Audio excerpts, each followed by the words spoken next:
introduction. In the last lecture, we covered spermatogenesis, the hormonal control, and the structure of sperm. We started with gametogenesis. We will continue with gametogenesis today.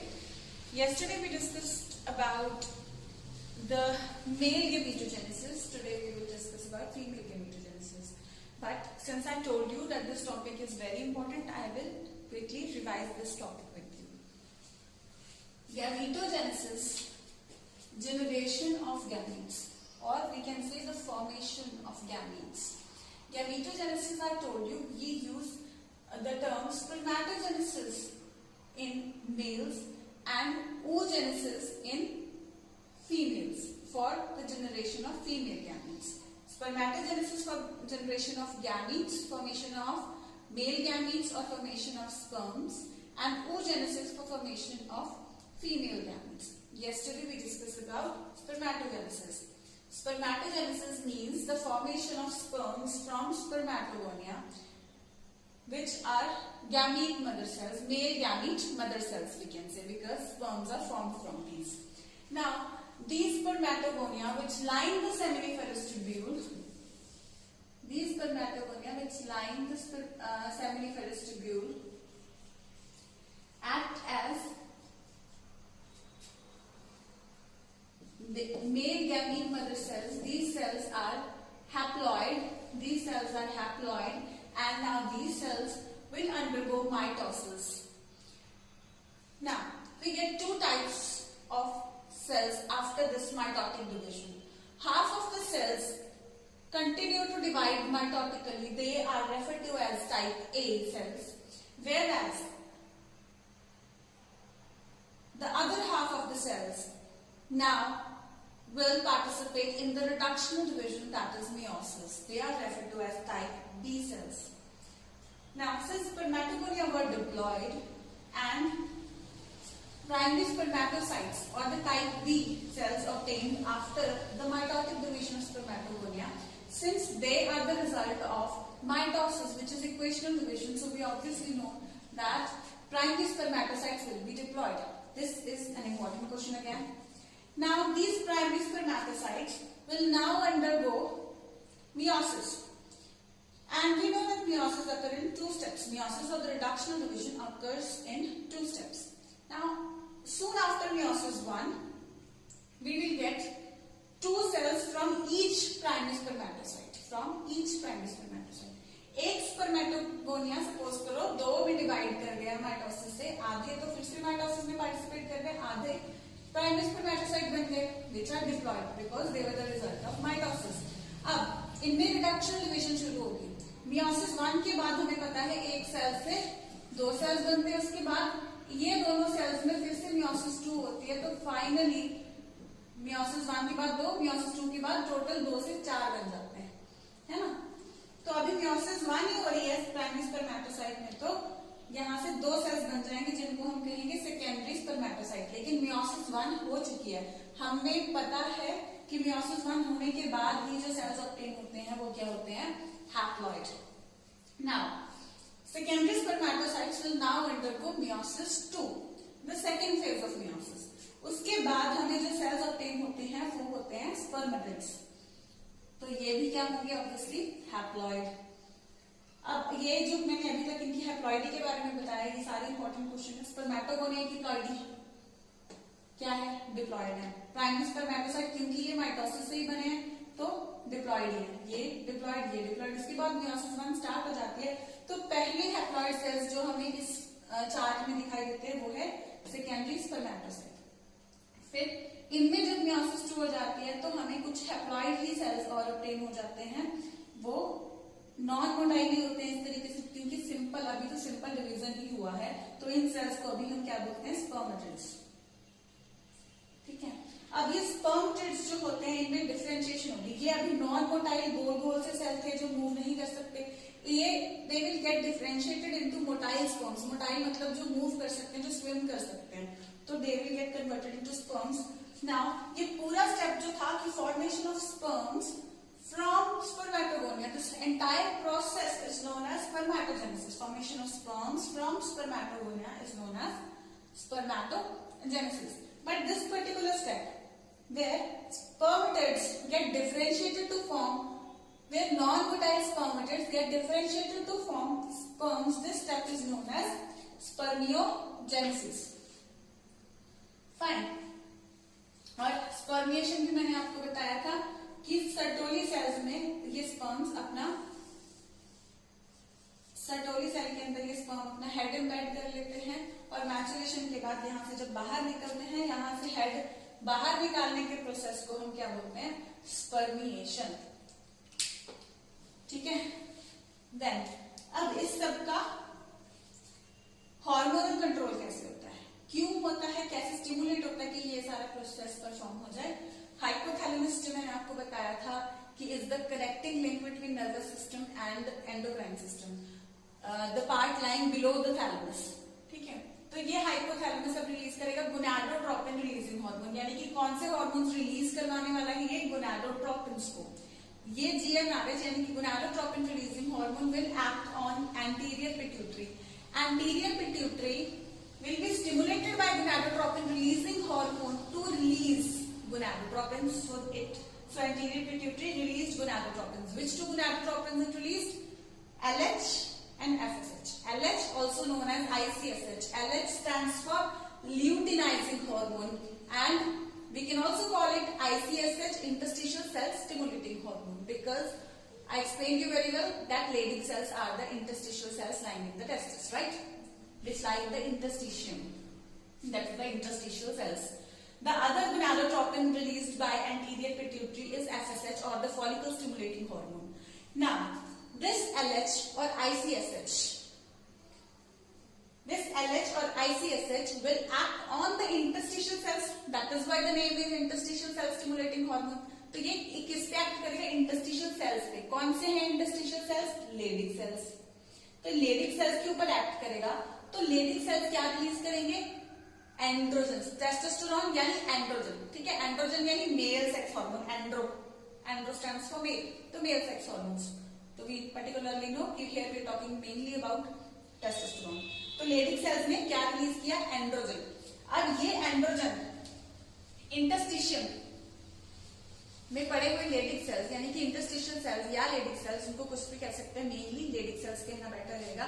तो ये जब androgen यानी कि testosterone release कर देंगे, तब जो seminiferous tubule के अंदर दो तरह के सेल्स पड़े, क्यूबॉइडल और सर्टोली सेल्स. अब ये सर्टोली सेल्स क्या रिलीज करते हैं? Androgen binding protein.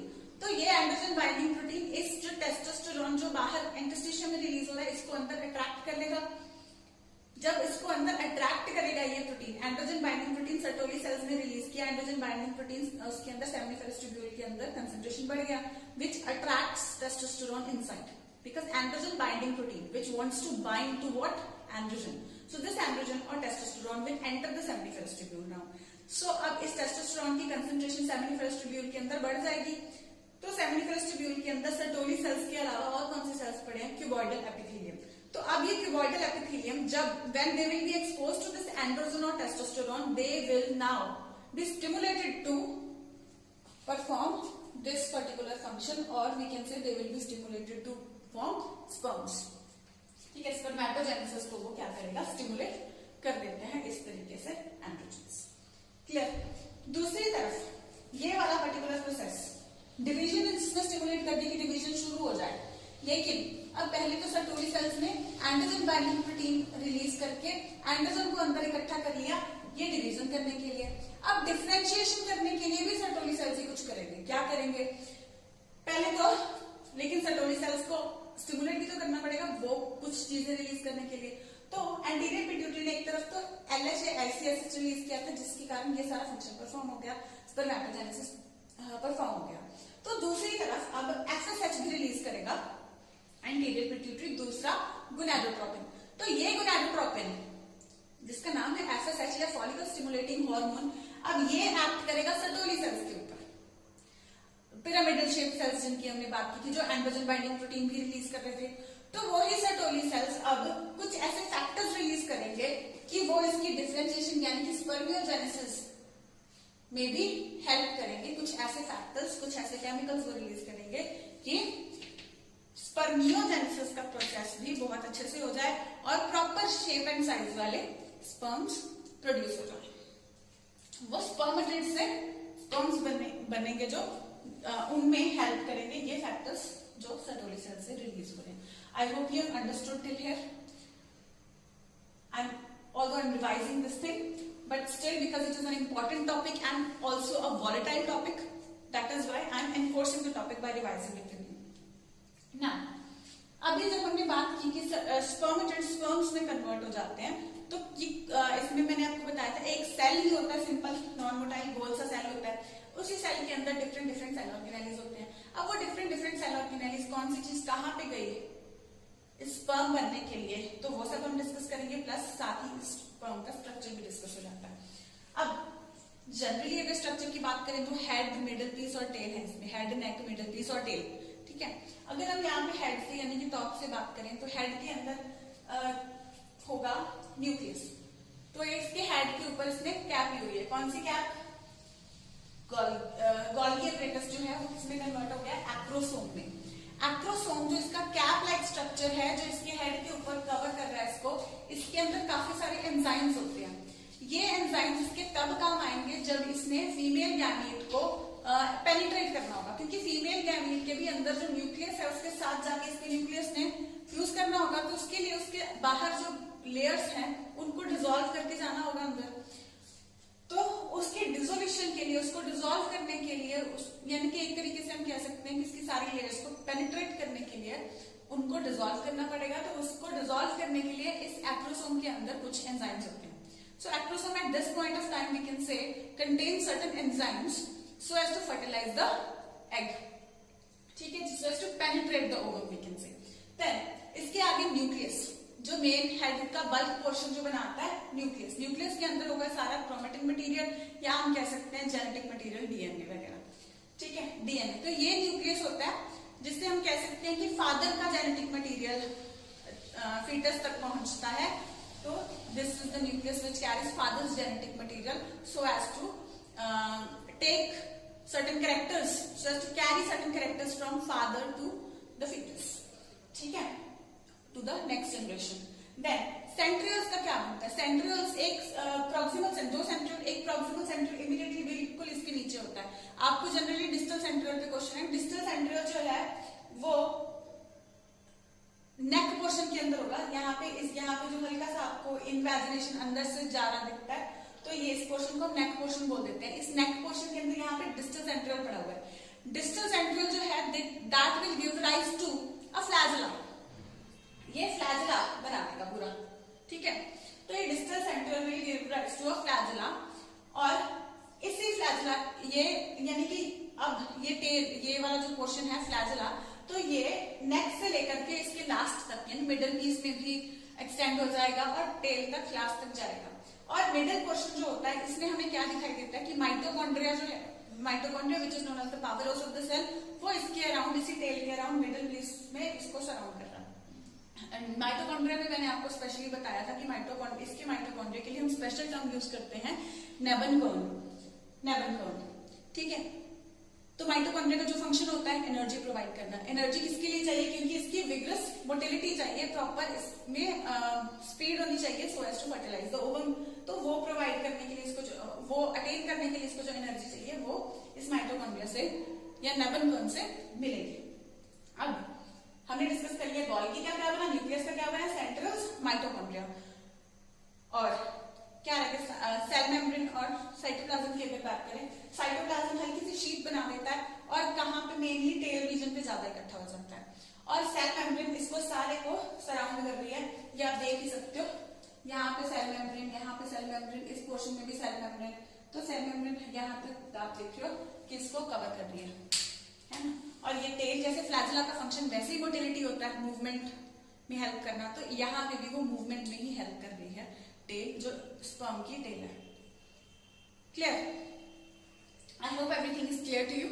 This was all about male gametogenesis, male gamete structure and the hormonal control.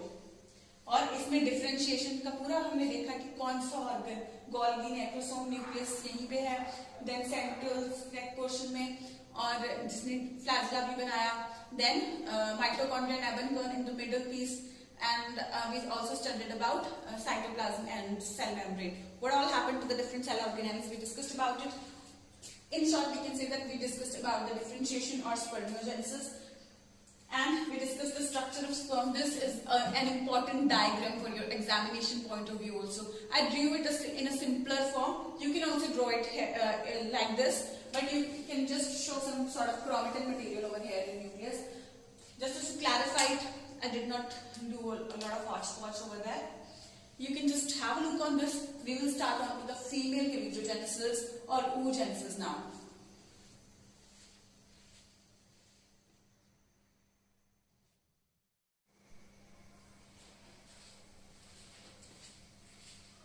Let's start oogenesis now.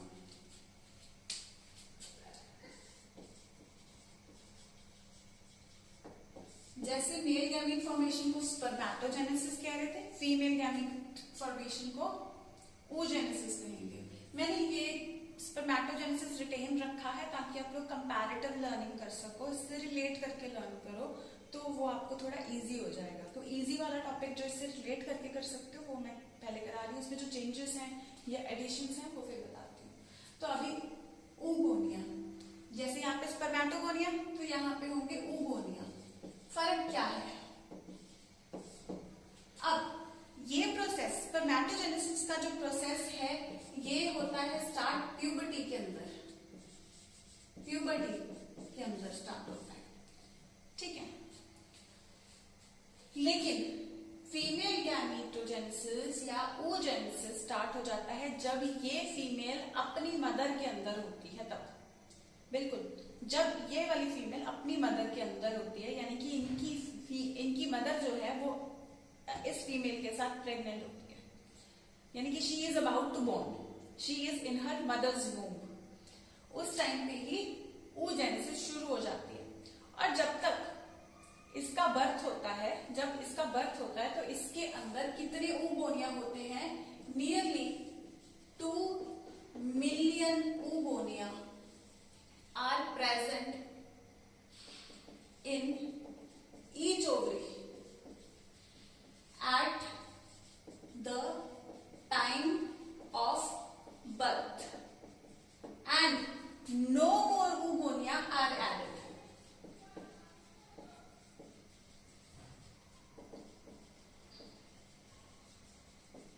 After birth, तो बर्थ के बाद और कोई भी oogonia इसके साथ में ऐड नहीं होते हैं, सिर्फ इतने ही हैं. तो इसके आगे और नंबर नहीं बढ़ेगा. तो अब ये oogonia जैसे वो डिप्लॉयड थे तो ये भी क्या है? डिप्लॉयड.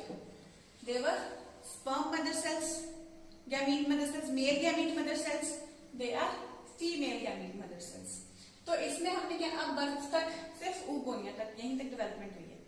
अब उसके बाद क्या होगा? जैसे यहाँ पे क्या होगा? माइटोसिस. तो यहाँ पे भी अब क्या होगा? माइटोसिस. ये प्रोसीजर आफ्टर बर्थ माइटोसिस होगा. यहाँ पे माइटोसिस से क्या बना? Primary spermatocyte which was diploid. तो यहाँ पे भी अब बनेंगे प्राइमरी स्पर्मेटोसाइट, नहीं oocyte, ऑब्वियसली oocyte. तो ये भी क्या है? डिप्लॉयड है, ठीक है. तो सिमिलरली अब इसमें मियोसिस होनी शुरू होगी, ठीक है. अब प्राइमरी oocyte तक ही क्या है कि इसमें मियोसिस शुरू हो जाएगी. कौन सी मियोसिस? मियोसिस 1 शुरू हो जाएगी. मियोसिस 1 का प्रोफेज 1 अभी चल रहा होगा कि इसी पे इसकी डिवीजन स्टॉप हो जाएगी, रुक जाएगी, ठीक है. अभी इसकी डिवीजन एक बार इतनी ही रुक जाएगी. जब ओवुलेशन होनी होगी, जब ओवुलेशन होनी होगी, ओवुलेशन यानी कि एग रिलीज होना होगा ओवरी से, उस टाइम पे ये मियोसिस कंप्लीट होती है. तो कंप्लीट मियोसिस कब होती है? Completed eight the time of ovulation.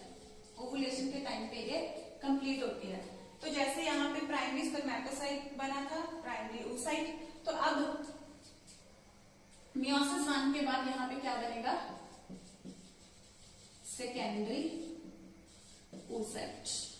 तो अब मियोसिस 1 हो चुकी है, तो ये क्या है, हैप्लॉइड। अभी तक आप देखो स्पर्मेटोगोनियम, ओगोनियम, माइटोसिस के बाद primary spermatocyte, primary oocyte, meiosis 1 के बाद सेकेंडरी स्पर्मेटोसाइट, सेकेंडरी oocyte। ठीक है, अब एक चीज मैं आपको बताऊं, यहाँ पे जो सेकेंडरी oocyte, अब सपोज करो एक ओगोनिया की हम बात कर रहे हैं, तो यहाँ पे आपके हिसाब से कितने सेल्स बनने चाहिए, क्योंकि मियोसिस 1 हो चुकी है, 2, लेकिन ऐसा नहीं होता, 2 नहीं बनते, या 2 मतलब डिवीजन में 2 में होती है, लेकिन जो सेकेंडरी, पहले इसका साइज बड़ा होगा फिर डिवीजन होगी ऑब्वियसली, तो लेकिन सेकेंडरी oocyte, ये मैं सेकेंडरी के लिए लिख रही हूँ, 2 डिग्री मत पढ़ना, अब कोई बच्चा आप तो आप जान चुके हो कि मैं सेकेंडरी ऐसे लिखती हूँ, फिर भी चलो मैं पूरा लिख देती हूँ, सेकेंडरी oocyte। ठीक है, और ये डिवीजन जो है अनइक्वल होगी प्राइमरी oocyte की, ये जो मियोसिस 1 अनइक्वल, इक्वल डिवीजन नहीं होगी, नॉर्मली इक्वल होती है, जैसे यहाँ पे हमने देखा था एक प्राइमरी स्पर्मेटोसाइट जो था वो 2 में डिवाइड होता है ना, रिडक्शन। यहाँ पे अनइक्वल डिवीजन होगी, एक बड़ा वाला सेकेंडरी oocyte, एक छोटी सी न्यूक्लियस अलग निकल जाएगा। ये जो छोटी सी बॉडी अलग निकली है, इसको हम बोलते हैं फर्स्ट पोलर बॉडी। अब ऐसा क्यों हुआ है, जब स्पर्म्स रिलीज होते हैं, मैंने आपको बताया था वो कितना ज्यादा काउंट चाहिए होता है, उसमें ज्यादा काउंट चाहिए होता है, इसीलिए एक सेल गेट्स डिवाइडेड इनटू 4, तो multiple cells divided into multiple, ठीक है, 1 से 4 बनेंगे, बहुत सारे से तो 4 टाइम्स उनके 4 टाइम्स बन जाएंगे, यानी कि बहुत सारे स्पर्म्स चाहिए होते हैं तो बहुत सारे बन जाते हैं, लेकिन एग सिर्फ एक चाहिए होता है। क्यों, देखो usually you know only one, humans में अगर आप देखो तो एक फीटस का बर्थ होता है यूजुअली, ट्विंस या ट्रिपलेट्स भी रेयर होते हैं, लेकिन यूजुअली एक ही होता है, तो एक ही एग सेल चाहिए, उसके साथ इन सभी में जितने सारे स्पर्म्स प्रोड्यूस होंगे उनमें से सिर्फ एक आके मीट करेगा। इनका नंबर ज्यादा चाहिए था, क्योंकि because of the adequate conditions, जैसे मैंने बताया कि इतने सारे स्पर्म्स प्रोड्यूस होने चाहिए, उसमें से 60% का शेप एंड साइज, फिर 40% की विग्रस मोटिलिटी होनी चाहिए, तो बिकॉज ऑफ दोस थिंग्स ज्यादा चाहिए थे मेल गैमीट्स, लेकिन फीमेल गैमीट एक ही चाहिए। तो ये अनइक्वल डिवीजन जो हो रही है, इसका तो एक तो ये है कि एक ही होना है, तो वो भी है, लेकिन ये अनइक्वल ऐसे भी तो हो सकता है, तो 2 हो जाए, एक डिजनरेट हो जाए। इसका फायदा क्या होता है, ये बड़ा वाला सेल बन गया, तो बड़े वाले सेल में क्या है, ज्यादा साइटोप्लाज्म चला गया, साइटोप्लाज्म से अंदर चला गया, और दूसरा वाला साइटोप्लाज्म ऑलमोस्ट नील लेके गया, कुछ भी नहीं लेके गया, नील लेके गया है ना। तो ये अलग हुआ क्यों है, क्योंकि मियोसिस 1 का मेन पर्पस कंप्लीट करेगा कि ये जो जेनेटिक मटेरियल जिसको हैप्लॉइड जनरेट करना है, बिकॉज दिस वाज डिप्लॉइड, तो जेनेटिक मटेरियल जो इसको रिडक्शन करना है, because it is reductional division, तो उसके लिए ये पोलर बॉडी अलग होगी सिर्फ, लेकिन साइटोप्लाज्मिक कंटेंट, साइटोप्लाज्म के अंदर क्योंकि न्यूट्रिशनल कंटेंट होगा अगले फीटस डेवलपमेंट के लिए, तो इसीलिए ये सिर्फ छोटी सी पोलर बॉडी अलग होगी, कोई मेजर सेल का पोर्शन अलग नहीं होगा, क्योंकि वो न्यूट्रिशनल लॉस हो जाएगा नहीं तो बहुत ज्यादा। ठीक है, तो फर्स्ट पोलर बॉडी और सेकेंडरी oocyte यहाँ पे ये क्या हो गया, हैप्लॉइड हो गया। ठीक है जी, अब ये सेकेंडरी oocyte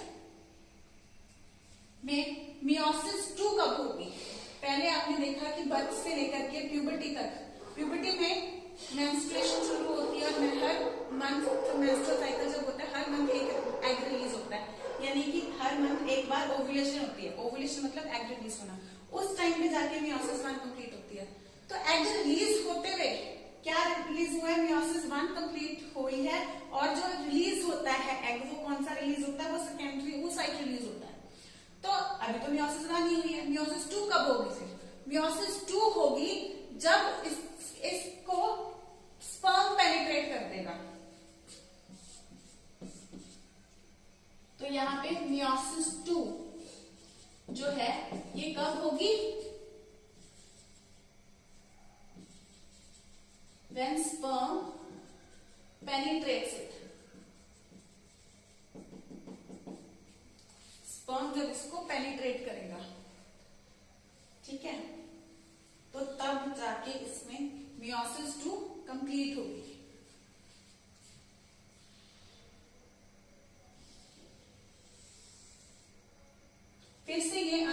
ओवुलेशन होगी, लेकिन उस टाइम पे स्पर्म पेनिट्रेट कर जाएगा तो तुरंत ही फर्टिलाइज भी हो जाएगा बिल्कुल। लेकिन एक बार सेकेंडरी oocyte जो हैप्लॉइड है इससे क्या बनेगा, जैसे यहाँ पे भी हम फिर से रिलेट कर सकते हैं, स्पर्मेटोगोनिया oogonia, माइटोसिस हुई primary spermatocyte primary oocyte, meiosis 1 हुई secondary spermatocyte secondary oocyte, meiosis 2 हुई स्पर्मेटिड, तो यहाँ पे क्या बना ooted या ओवा, ooted या ओवम बन गया।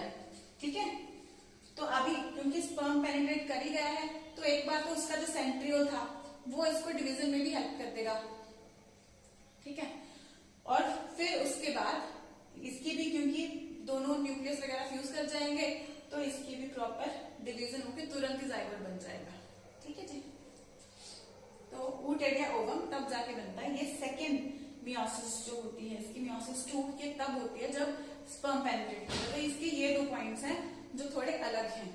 अब इतना क्वेश्चन आपको थोड़ा इजी लग रहा है, अभी थोड़े से डिफरेंसेस नजर आ रहे हैं कि यहाँ पे पहले प्राइमरी स्पर्मेटोसाइट में डिवीजन मियोसिस 1 जो है वो शुरू हो जाती है, लेकिन मियोसिस 1 प्रोफेज 1 पे ही स्टक हो जाती है और ये तब कंप्लीट होती है जब एग को रिलीज होना होता है, यानी कि ओवुलेशन होना होता है। फिर जब ओवुलेशन होना होता है उस टाइम पे कंप्लीट होके यहाँ पे सेकेंडरी oocyte बन जाता है, एक पोलर बॉडी निकल जाती है ताकि सेकेंडरी oocyte में ही मैक्सिमम न्यूट्रिशनल कंटेंट या साइटोप्लाज्मिक कंटेंट रिटेन हो जाए। देन मियोसिस 2 होती है, देन मियोसिस 2 इसमें होती है तब जब इसको स्पर्म पेनिट्रेट कर देता है। स्पर्म पेनिट्रेट करेगा तो इसमें ooted या ओवम में कन्वर्ट हो जाएगा, लेकिन स्पर्म पेनिट्रेट कर रहा है तो ऑब्वियसली जाइगोट भी बन जाता है और उस टाइम पे फिर से एक सेकेंड पोलर बॉडी बन जाती है। ठीक है जी, फिर से सेम रीजन की ही वजह से ये दोनों को फर्टिलाइजेशन में पार्टिसिपेट नहीं करेंगी तो ये सून डीजनरेट हो जाएंगी। क्लियर, अभी तक आपको समझ आया। इसके बाद इनके अराउंड जिसमें बात आपको बता रही थी कि उसका जो एक्रोसोम है वो उसको पेनिट्रेट करने में हेल्प करेगा, कुछ लेयर्स होंगी जिसको वो हटाएगा, तो उन सभी लेयर्स की भी अभी हम साथ ही बात करेंगे। ठीक है, कि प्राइमरी oocyte के बाहर कौन सी लेयर होती है, उसके बाद कौन सी लेयर्स आती हैं, अभी हम सभी उन लेयर्स के बारे में डिस्कस करना स्टार्ट करते हैं। Just take a look.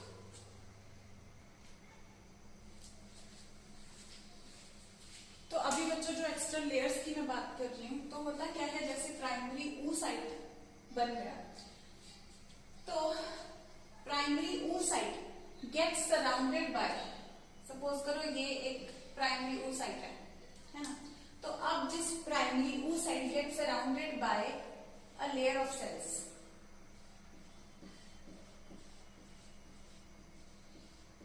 ये सब मैंने स्कीमेटिक बताया था। अभी ये प्राइमरी oocyte एक लेयर ऑफ सेल्स से सराउंड हो जाते हैं। स्टार्टिंग पे इन सेल्स को हम फॉलिकुलर सेल्स भी बोल सकते हैं, जब इनकी ज्यादा लेयर्स बन जाए और एडवांस हो जाए तब ग्रैनुलोसा सेल्स, लेकिन फिलहाल भी इसे ग्रैनुलोसा सेल्स बोल सकते हैं। तो एक लेयर ऑफ सेल्स जब इसको सराउंड कर लेती हैं उस टाइम पे इसके अंदर का स्ट्रक्चर वो प्राइमरी oocyte ही है। ये पूरा स्ट्रक्चर जो बन गया एक तरीके से फॉलिकल जैसा स्ट्रक्चर बन गया, तो इस स्टेज पे हम इसको प्राइमरी फॉलिकल बोल सकते हैं।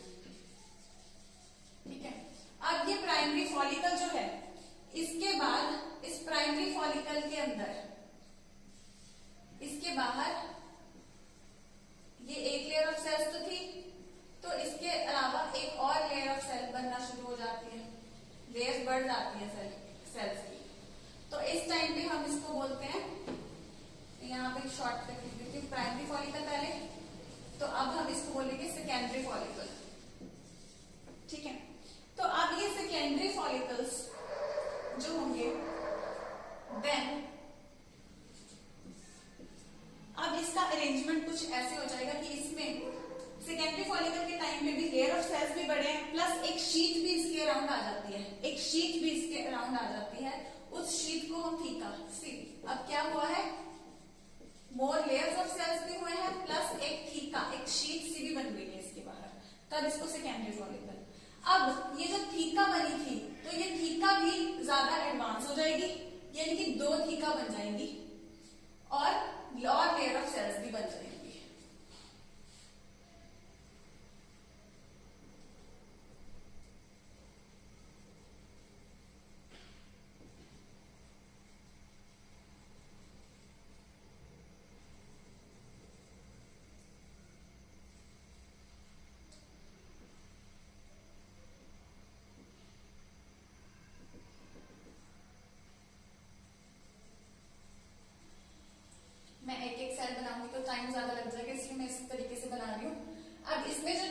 आपको दिख रहा है वो ये स्ट्रक्चर यहाँ पे और यहाँ पे एक फ्लूइड फिल्ड कैविटी भी बन गई है, तो इसको हम एंट्रम बोल सकते हैं।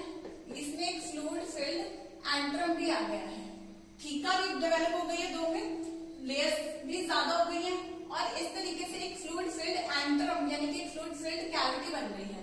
तो इस स्टेज में हम इसको बोलेंगे टर्शियरी फॉलिकल। क्या बोलेंगे? Tertiary follicle. लेकिन इसके अंदर का अभी भी क्या है? प्राइमरी oocyte है। अब ये प्राइमरी oocyte जब इसमें डिवाइड करेगा सेकेंडरी oocyte में डिवाइड कर गया, इस स्टेप पे आ गया इसके अंदर वाला प्राइमरी oocyte, उस टाइम पे ये इसके बाहर का जो स्ट्रक्चर होगा ये और वेल डिफाइन हो जाएगा और प्रॉपर इसके अंदर एक जो फॉलिकल यहाँ पे कन्वर्ट हो जाएगा उसे हम बोलेंगे ग्राफियन फॉलिकल। जब ये सेकेंडरी oocyte में कन्वर्ट हो गया उसके बाद इसके अराउंड का स्ट्रक्चर ग्राफियन फॉलिकल बन जाएगा। ग्राफियन फॉलिकल में क्या कुछ होगा इसका स्ट्रक्चर मैं आपको बताती हूँ।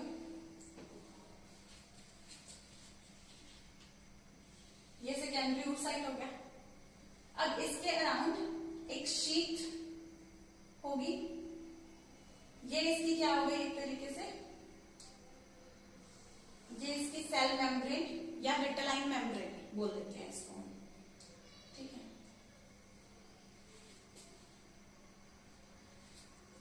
इसके अंदर इस ओवा के अंदर क्या होता है, थोड़े थोड़े ग्रैन्यूल्स भी होते हैं जिन्हें हम कॉर्टिकल ग्रैन्यूल्स बोलते हैं।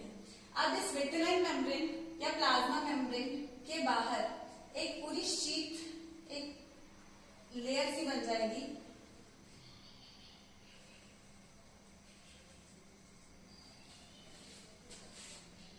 थोड़ी थिकन होगी है, थोड़ी थिक लेयर बन जाएगी, इसे हम कहते हैं जोना पेलुसिडा।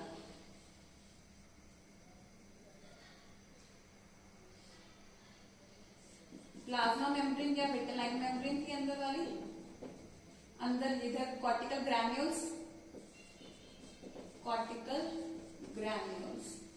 और ये जो है ये है जोना पेलुसिडा।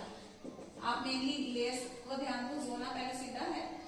जोना पेलुसिडा के अराउंड, क्योंकि ये सारा शीट इधर से बन रहा है, मैं थोड़ा एक्सपैंड करके दिखाती हूँ, तो अब यहाँ पे जो ग्रैनुलोसा सेल्स इसके पास हैं तो उनसे भी कुछ पर्टिकुलर टाइप के सेल्स बन जाएंगे।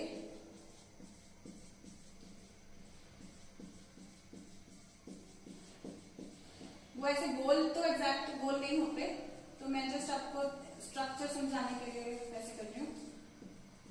तो इन सेल्स को अब हम बोलते हैं कोरोना रेडिएटा, ठीक है, कोरोना रेडिएटा सेल्स बोलते हैं।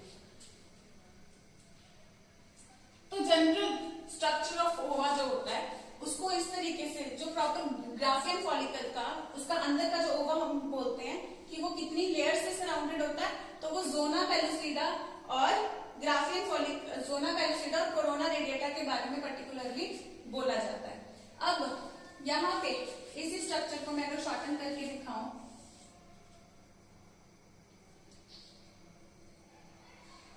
जोना पेलुसिडा और कुछ लेयर्स ऑफ कोरोना रेडिएटा, क्योंकि ये कोरोना रेडिएटा किससे बने हैं? ग्रैनुलोसा से बने हैं।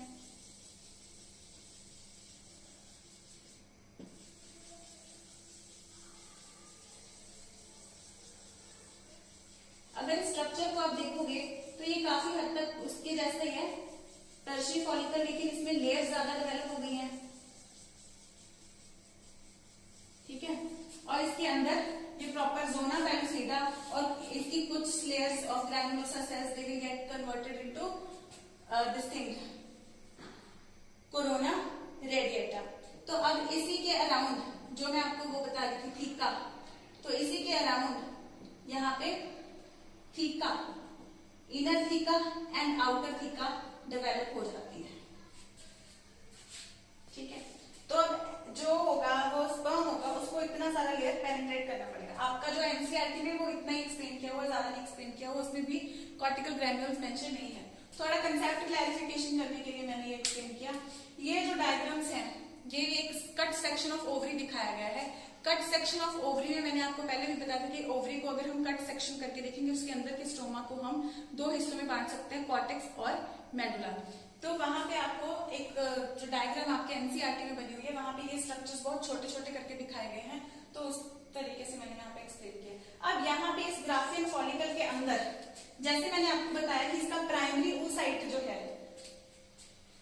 इसका प्राइमरी oocyte जो है इसके अंदर टर्शियरी फॉलिकल के अंदर जैसे ही that will get divided into secondary oocyte, ये प्राइमरी oocyte जो उस टर्शियरी फॉलिकल के अंदर है ये सेकेंडरी oocyte के अंदर बनेगा। उसके बाद उस फॉलिकल में ऐसे चेंजेस आएंगे कि वो ग्राफियन फॉलिकल बना देगा। तो अब ये ग्राफियन फॉलिकल होगा जो टर्न होगा जब ओवम रिलीज होना होगा, यानी कि अगर हम कहें कि दिस इज ओवरी तो इसके अंदर ये और यहाँ पे ओविडक्ट है जिससे कि उसने पास करना है, तो ये पूरा जो स्ट्रक्चर है और यहाँ पे भी आप देखो वो फॉलिकल एंट्रम कंटेनिंग फ्लूइड मैंने यहाँ पे भी बनाया है, फ्लूइड कंटेनिंग एंट्रम, ठीक है, जिस एंट्रम के अंदर फ्लूइड है वो यहाँ पे बनाया है, एंट्रम यानी कैविटी। तो वैसे ही यहाँ पे जो अगर ये ग्राफियन फॉलिकल होगा, पहले यही पे ओवरी के अंदर ये सारे साइकिल चलते हैं, primary follicle, secondary follicle, tertiary follicle और फिर ग्राफियन फॉलिकल। फिर ये जो ग्राफियन फॉलिकल होगा, अब सपोज करो this is the Graafian follicle. अब ये ग्राफियन फॉलिकल को जब एग रिलीज करना होगा तो ये सेकेंडरी oocyte होगा जो इधर रिलीज हो जाएगा, उसमें फैलोपियन ट्यूब के अंदर डाल देगा वो, और यहाँ पे जो बाकी का इसका हिस्सा है, ये जो बचा हुआ हिस्सा है इसका ग्राफियन फॉलिकल में जब ये एग निकल जाएगा तो इसकी ये जो शीट बची हुई है ये अब एक स्ट्रक्चर में कन्वर्ट हो जाएगी।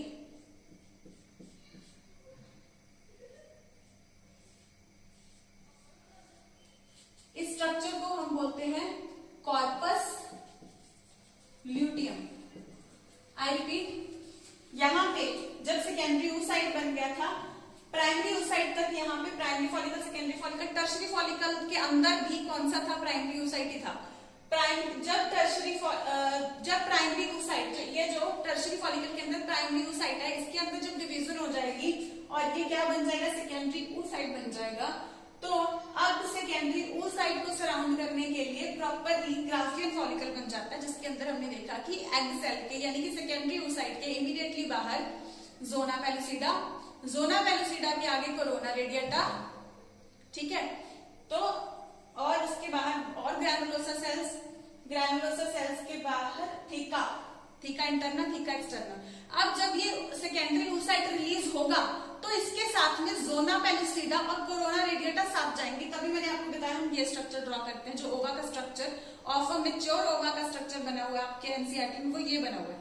तो इसके साथ में जोना पेलुसिडा और कोरोना रेडिएटा के जो लेयर्स हैं ये साथ ही रिलीज हो रही हैं इसको सराउंड करते हुए।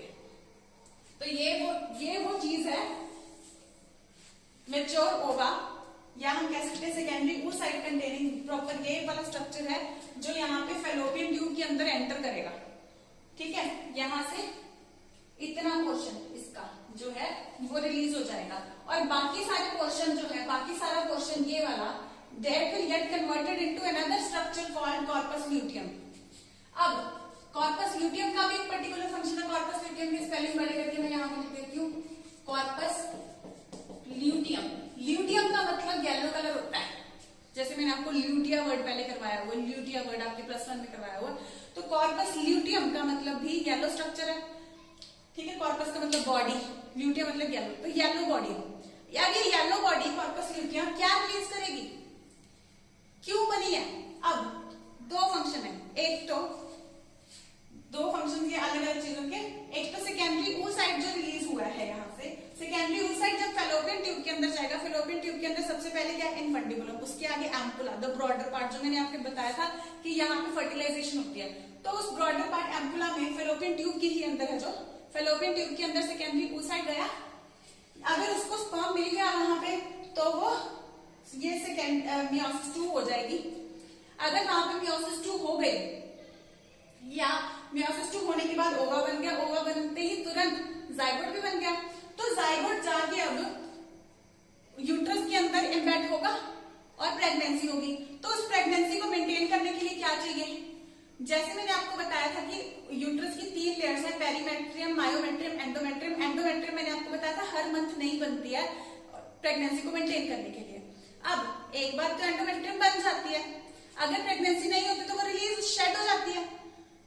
अब उस एंडोमेट्रियम को मेंटेन करने का काम कि वो शेड ना हो, क्योंकि प्रेगनेंसी अगर हो गई है, अगर फर्टिलाइजेशन हो गई है, तो उस एंडोमेट्रियम को बचा के रखना है। उस एंडोमेट्रियम को बचा के रखने का काम होता है कॉर्पस ल्यूटियम का। कॉर्पस ल्यूटियम उसको बचा के रखने के लिए क्या करती है?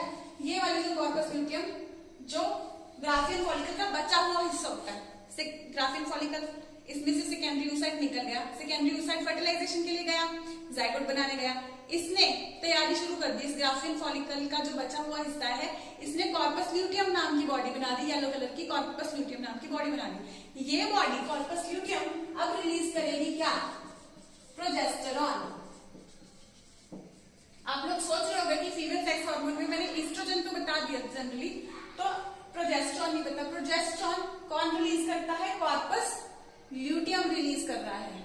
Corpus luteum, corpus luteum progesterone release करता है, और वो प्रोजेस्टेरॉन जो एंडोमेट्रियम, हर मंथ नई लेयर बनती है यूट्रस की सबसे अंदर वाली एंडोमेट्रियम लेयर, जो प्रेगनेंसी को मेंटेन करने में हेल्प करती है, उस लेयर को ये मेंटेन करता है। Progesterone maintains pregnancy. कैसे? एंडोमेट्रियम को मेंटेन करके एंडोमेट्रियम को टूटने नहीं देगा। लेकिन अगर प्रेगनेंसी नहीं हुई तो क्या होगा? सेकेंडरी oocyte एम्पुला से आगे चला गया, एम्पुला में उसको स्पर्म नहीं मिला, फर्टिलाइजेशन नहीं हुई, प्रेगनेंसी नहीं हुई, तो ये कॉर्पस ल्यूटियम फिर रिग्रेस होने शुरू हो जाएगी, छोटी हो जाएगी, फिर धीरे धीरे डिजनरेट होकर खत्म हो जाएगी। ये सब कुछ ओवरी में होता है, और ऐसा ही एक डायग्राम आपके एनसीईआरटी में दिया हुआ है। ठीक है, ऑब्वियसली से सुंदर दिया हुआ है, लेकिन दिया हुआ है। ठीक है, so this was about oogenesis, oogenesis की सिंपल स्टेप्स, और इनके primary follicle, secondary follicle, tertiary follicle, Graafian follicle. Graafian follicle का स्ट्रक्चर मेरे ख्याल से आपको पता होना चाहिए था, इसलिए मैंने बता दिया। ठीक है, एनसीईआरटी में मैसेज नहीं है, ये वाले डायग्राम एनसीईआरटी में है, यू मस्ट नो इट। इसमें मैंने कुछ पॉइंट्स एक्स्ट्रा बताए हैं कि प्लाज्मा मेम्ब्रेन के इमीडिएटली नीचे ये जो ग्रैन्यूल्स होते हैं, कॉर्टिकल ग्रैन्यूल्स, ये आप जरूर कर लें कि यहाँ पे कॉर्टिकल ग्रैन्यूल्स होते हैं। समझने के लिए एक बार अपनी कॉपी में बना लो कि प्लाज्मा मेम्ब्रेन के इमीडिएटली नीचे कॉर्टिकल ग्रैन्यूल्स होते हैं। प्लाज्मा मेम्ब्रेन को हम विटेलाइन मेम्ब्रेन, विटेलाइन मेम्ब्रेन के बाद जोना पेलुसिडा बाहर है, उसके बाहर कोरोना रेडिएटा। ये लेयर्स आपको पता होना चाहिए, तभी आपको जब मैं फर्टिलाइजेशन के बारे में बताऊंगी और एक्ट्रोसोम जो सिक्रीशन सिक्रीट करेगा वो कोरोना रेडिएटा को साइड पे करेगा, जोना पेलुसिडा को पेनिट्रेट करेगा, तब मैं ये टर्म्स यूज करूंगी, तब मैं ये कॉर्टिकल ग्रैन्यूल्स का भी नाम लूंगी, तब आप लोग कंफ्यूज ना हो। तो इसलिए ये चीज क्लियर करें। मैं ये चीज दोबारा बता रही हूँ, सेल मेम्ब्रेन या प्लाज्मा मेम्ब्रेन के इमीडिएटली नीचे इसके पड़े हैं कॉर्टिकल ग्रैन्यूल्स। उसके बाद इस सेल मेम्ब्रेन के बाहर एक लेयर शीथ बन जाती है, जिसको हम जोना पेलुसिडा बोलते हैं। ये नॉन सेलुलर शीथ होती है जोना पेलुसिडा। उसके बाहर कुछ सेल्स बन जाते हैं कोरोना रेडिएटा, जो ग्रैनुलोसा सेल से बने, कोरोना रेडिएटा। तो ये सारी इसकी प्रोटेक्शन कर रहे हैं अभी तक। जब फर्टिलाइजेशन होगी तो स्पर्म को इन सारी चीजों को हटा के अंदर जाना पड़ेगा, और वो कैसे होता है वो हम फर्टिलाइजेशन में डिस्कस करेंगे। मैं एक बार oogenesis रिपीट कर देती हूँ। oogenesis में oogonia, फीमेल यानी मदर सेल्स में माइटोसिस हुई, प्राइमरी oocyte, इसमें मियोसिस 1 शुरू हो गई, मियोसिस 1 शुरू हो गई, प्रोफेज 1 पे अटक गई। कब पूरी होगी? जब एग को रिलीज होना होगा। पूरी हो गई एग के रिलीज होते हुए, यानी कि प्यूबर्टी के अंदर जब मेंस्ट्रुएशन शुरू हुआ, ठीक है, तब पहला एग जब रिलीज हुआ उस टाइम पे पूरी हो गई। लेकिन एक पॉइंट यहाँ पे मिस हो गया, एक पॉइंट मैं आपको बता दूं कि ये यहाँ पे जो हमने oogonia की बात की, यहाँ पे प्राइमरी फॉलिकल बन गए थे। अब ये प्राइमरी फॉलिकल्स भी कितने होंगे? 2 मिलियन। जितने ये यहाँ तक oogonia बन गए थे उतने ही 2 मिलियन प्राइमरी फॉलिकल्स। तो अब ये 2 मिलियन प्राइमरी फॉलिकल्स जो है, इनमें से काफी हद तक प्यूबर्टी, बर्थ से लेके प्यूबर्टी तक ये डीजनरेट होते जाएंगे। क्या होते जाएंगे? डीजनरेट होते जाएंगे। और प्यूबर्टी के टाइम पे, at the time of puberty, only 60,000 to 80,000 follicles are left, सिर्फ इतने रह जाते हैं और इनमें से फिर हर मंथ एक रिलीज होता रहता है। ठीक है, अब प्यूबर्टी के टाइम पे इसी की मेंटेनेंस के लिए क्या मेंस्ट्रुएशन शुरू होता है, जिस चीज को हम बोलते हैं मेनार्क। फिर 50 साल तक हर मंथ एक एग रिलीज होता रहता है। 50 साल की नियर अबाउट 50 साल की उम्र के बाद ये बंद हो जाते हैं रिलीज होना और मेंस्ट्रुएशन बंद हो जाती है। उस फेज को हम मीनोपॉज बोलते हैं। वो सब हम मेंस्ट्रुअल साइकिल में भी करेंगे। ठीक है, मेनार्क और मीनोपॉज मेंस्ट्रुअल साइकिल में भी बताऊंगी। अभी के लिए पहले प्राइमरी फॉलिकल्स पूरी ऐसे, क्योंकि ये 2 मिलियन था, उसको सराउंड कर लिया इसने, तो 2 मिलियन में से अब काफी सारे प्यूबर्टी तक पहुंचते पहुंचते डिले वो डीजेनरेट हो जाएंगे और बचेंगे ओवरी के अंदर कितने, सिर्फ 60,000 से लेके 80,000। और उस 60,000 से 80,000 में से हर मंथ एक एग रिलीज होता रहेगा। I hope things are clear to you. इसको थोड़ा आपको, मुझे पता है, इसको थोड़ा आप रिपीट कर करके देखना वीडियो को, आपको आपके माइंड में ये एनफोर्स हो जाएगा, बिकॉज ये वॉलेटाइल टॉपिक है लेकिन बहुत ज्यादा इंपॉर्टेंट टॉपिक है। थोड़ा स्कैटर्ड है एनसीईआरटी में, मैंने क्लब ऑन करके सिस्टमैटिक वे से आपको बताने की कोशिश की है। Just revise the lecture once and again and again in fact, and read through your text books. जितना भी पोर्शन में बता रही हूँ, थोड़ा बहुत मैं एक्स्ट्रा बता रही हूँ, उस चीज को नोट करते रहो। हो सके तो क्लासरूम नोट्स इस लेक्चर को देखते देखते बनाते रहो, पॉज कर लिया करो, चीजों को नोट कर लिया करो। ठीक है, कुछ बच्चे क्या करेंगे, स्क्रीनशॉट्स ले लो। बिल्कुल लेक्चर में से स्क्रीनशॉट्स ले लो, लेकिन स्क्रीनशॉट लेके फिर वो फोन में ही रह जाता है, कॉपी पे नहीं आता। तो अभी आप +2 की कॉपी लगाओ अपनी अच्छे से और उसमें कॉपी पे नोट करते जाओ, बिकॉज वो एक अच्छी प्रॉपर कॉपी बन जाएगी। तो आपको रिविजन में भी आपके हैंड रिटन नोट्स होंगे, तो एक नोट्स जैसे बना लेती हूँ अभी मैं बोर्ड पे, आप देख ही रहे हो, तो इस चीज को भी आप क्विकली रिवाइज ऑन कर सकते हो। ठीक है, सो ये डायग्राम्स में कुछ ऐसे, जैसे बच्चे कुछ कह रहे थे कि मेरे पिछले एक लेक्चर में कुछ डायग्राम थी जो आपको बुक में नहीं मिली, तो वो मैंने बोला भी था कि या स्क्रीनशॉट ले लो या साथ साथ ड्रॉ कर लो। तो उसी तरीके से आप उसको पॉज करके वहीं पे ड्रॉ कर लिया करो। ठीक है, मैं अभी साइड होती हूँ तो स्क्रीनशॉट लेने का मौका भी आपको वैसे देती रहती हूँ मैं, लेकिन स्क्रीनशॉट्स को सारे नोटबुक्स पे जरूर उतारना। ठीक है, रिवाइज दिस थिंग। और इन चीज के बारे में भी मैंने रिवीजन कर दिया है, आप लोग भी रिवाइज कर लो इसको अच्छे से।